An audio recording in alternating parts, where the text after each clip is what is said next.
Hello everyone, good morning, welcome back to my channel. আমি সঙ্গীত, আশা করি আপনারা সবাই ভালো আছেন, আমিও বেশ আছি।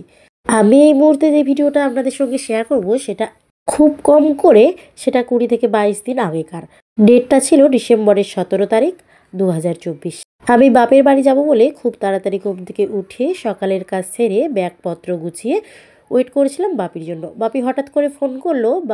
বাপির যে ছোট্ট কাজটা সামলাতে গিয়েছে ওইটা সামলে বাড়ি আর আসবে না, হাফ রাস্তা থেকে আমাকে নিয়ে নেবে। তাই কিছুটা রাস্তা আমাকে বাপি মায়ের সাথে এগিয়ে যেতে বললো। তাই বাপির জিনিসপত্র, ঠান্ডা লাগার যে সমস্ত কিছু, খাবার দাবার সব নিয়ে এখন রওনা দিয়েছি বাপির সাথে দেখা হওয়ার উদ্দেশ্যে আপাতত। আর তারপর যাব বাপের বাড়ি। এইবারে বাপের বাড়ি যাওয়ার সময় রাস্তাতেই ভীষণভাবে অসুস্থ হয়ে পড়েছিলাম একদম শুরুতেই, তাই কোনো ভিডিও ফটো কিচ্ছু তুলতে পারিনি। বাপের বাড়িতে গিয়েও অসুস্থই হয়েছিলাম প্রায় 2-3 দিন ধরে। তাই কিভাবে গেলাম আর কিভাবে পৌঁছালাম অন্যান্যবারে তো দেখিয়েছি, তাই এবারে আর বাকিটা শেয়ার করিনি।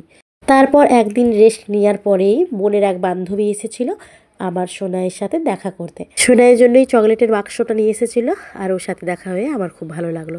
আর তারপরেই আমরা চলে গিয়েছিলাম মেলাতে। আসলে ঠিক যেই কারণটার জন্যই আমার 7 সমুদ্র 13 নদী পার করে এমন অসময়ে বাপের বাড়ি যাওয়া প্রত্যেক বছর। চলো আমি তোমাদেরকে মেলাটা ঘুরিয়ে দেখাচ্ছি, আর তোমরা কে কেমন আছো অবশ্যই আমায় কমেন্ট করে জানিও। প্রায় কিছু কিছু ভিডিও আমার ফোনে শ্যুট করাই থাকে জানো তো, কিন্তু ভিডিও ছাড়তেও মন চায় না, আর এডিট করতে ভীষণ বিরক্ত লাগে। আমার ছোট্ট সোনাইটাও স্কুলে ভর্তি হয়ে গেছে, আর আমিও ওকে নিয়ে এখন পড়াশুনো, স্কুলে দিয়ে আসা নিয়ে আসা, ভোরবেলায় ওঠা, সব কিছু মিলিয়ে বড্ড ক্লান্ত হয়ে গেছি প্রথম দিকটায়। তাই নিজেকে সামলাতে একটু সময় লাগছে। জানো তো, এমন আমিও ছোটোবেলায় অনেক স্টেজে নাচ করেছি। আমার জেঠুর মেয়ে মাম্পি দিদি, আমি ওর কাছেই নাচ শিখতাম। তখন আমিও ক্লাস 9, 10, 11-এ পড়তাম। প্রায় অনেকগুলো বছর আমি যোগাও শিখেছি জানো তো, 6, 7 থেকে একদম ক্লাস 10, 11 পর্যন্ত। কিন্তু শেষমেশ কিছুই করতে পারিনি। দেখো মেলায় যে বিক্রি হচ্ছে ব্ল্যাঙ্কেটগুলো, বড্ড সুন্দর দেখতে। আর সব থেকে সুন্দর ছিল এই স্টেজটা। এইটা বলো তো, স্টেজটা কোন থিম দিয়ে করা হয়েছে? স্টেজটা তো অনেক সুন্দর হয়, আর মেলাটাও অনেক বড়, কিন্তু বসার জায়গার একটু সমস্যাই থাকে যেন।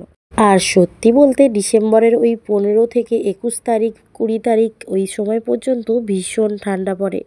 এবছর তো ঠান্ডা আর কাটতেই চাইছে না, যত দিন যাচ্ছে তত ঠান্ডা বেড়েই চলেছে। তবে আমি এই ঠান্ডার মধ্যেও সোনাইকে নিয়ে গিয়েছিলাম ভালো করে প্যাকিং করে। মানে ওই আর কি, সোয়েটার, টুপি, মোজা, হাত মোজা যা ছিল সব পরিয়ে দিয়েছিলাম। প্রায় প্রতিদিনই বড় বড় আর্টিস্ট ছিল, সিঙ্গার ছিল, বোম্বে থেকে গান করতে আসছিল, দারুণ সব মিলিয়ে একদম। কিন্তু আমি যে ভিডিওগুলো করেছি এগুলো প্রায় 10 দিন ধরে ভিডিও করে আমি একদিনে শেয়ার করার চেষ্টা করছি, তাই তোমরা ভিডিওর মাথা মুন্ডু খুঁজে নাও পেতে পারো। চলো, এতক্ষণ তো লাইটিং আর স্টেজটা দেখালাম, এবার তোমাদের ঘুরে দেখাবো মেলার আশেপাশেটা। প্রচুর দোকান বসেছিল, আর সব থেকে দুঃখের বিষয় যেটা ছিল যে মেলার মধ্যেই প্রায় 2-1 দিন ধরে ভীষণভাবে বৃষ্টিও হচ্ছিল সেই সময়। আর এদিকে আমাদের মেলা দেখা শেষ করে মা প্রতিদিনই প্রায় জিলিপি কিনে নিয়ে যায় বাড়িতে। চলো, আমাদের যে ওভারব্রিজ হচ্ছে সেইটা কত দূর এগোলো তারই একটু শেয়ার করে স্মৃতিটুকু রেখে দিলাম আমার ফোনে। প্রায় গোটা ওভারব্রিজটা হয়ে গেলেও সামনে রেলগেটের কাজটাই শুধু বাকি আছে। তখন প্রায় রাত্রির 11টা, বেশি রাত হয়নি, কিন্তু চারিদিকে নিশুতি হয়ে গেছিল। আর এই যে ফাংশনটা দেখছিলে এইটা কিন্তু পরের দিনের। কার্তিক দাস বাউল, সারেগামাপা বিখ্যাত সিঙ্গার এসেছিলেন সেই দিনকে বাউল গান করতে। হঠাৎই শরীর খারাপ হয়ে যাওয়ায় আমি কিন্তু মেলায় প্রায় 2 থেকে 3 দিন গিয়েছিলাম খুব জোর। কেন জানি না, আমার প্রথম থেকে শেষ দিন পর্যন্ত 2024টা ভীষণ খারাপ গেছে। এবছর দুর্গাপুজো থেকে, অনুষ্ঠান থেকে, বালিচক উৎসব থেকে, বিভিন্ন সম্পর্ক থেকে, বিভিন্ন মানুষের সাথে সাক্ষাৎ থেকে, জিনিস হারিয়ে যাওয়া থেকে, ক্ষয়ক্ষতি, সমস্ত কিছুই ভীষণভাবে হয়েছে। জানি না 2025টা আমাদের জীবনে কিভাবে আসবে, কিন্তু 2024 আমার একদম ভালো যায়নি। আর আমার মনে হয় কম বেশি অনেকেরই প্রায় 2024টা ভীষণ খারাপ গেছে। আমার লকডাউনও এত খারাপ সাল যায়নি 2024টা যেভাবে খারাপ গেছে। আচ্ছা, 2024 তোমাদের জীবনে কি প্রভাব ফেলেছে, ভালো না খারাপ, অবশ্যই জানিও। তবে আমি কম বেশি যতজনের সাথে কথা বলেছি এই ব্যাপারটা নিয়ে, 2024 প্রায় অনেকেরই এবছর খারাপ গিয়েছিল। আর এদিকে আমার পাকা বুড়িটা দেখেছো, একদম স্টেজের আগের দিকে বসে বসে কাশছে আর অনুষ্ঠান দেখছে।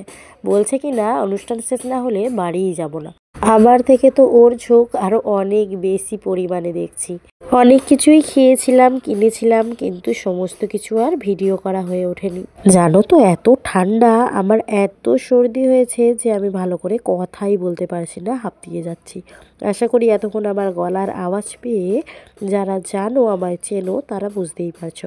সত্যি বলছি, 25 বছরের জীবনে যা অভিজ্ঞতা পেয়েছি, এখন আর কারোর সাথে মিশতে, ঘনিষ্ঠ হতে বা সম্পর্ক পাতাতে বা কথা বলতে বিশেষ যেন ইচ্ছে হয় না। তাই এখন নিজেকে অনেক গুটিয়ে নিয়েছি সবার থেকে।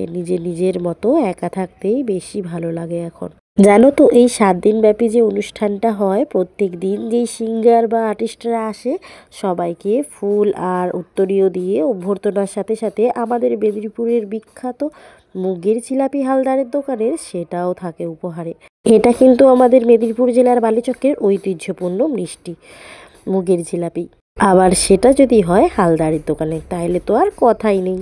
মেলার মধ্যে কিন্তু একধারে একটা সেলফি স্ট্যান্ডও ছিল, যেটায় গিয়ে সবাই ছবিও তুলতে পারতো। তো এইভাবেই ভালো মন্দ মিশিয়ে আমার ব্লগটা এখানে শেষ করলাম। এর পরের পার্টটা আসছে পরের ব্লগে।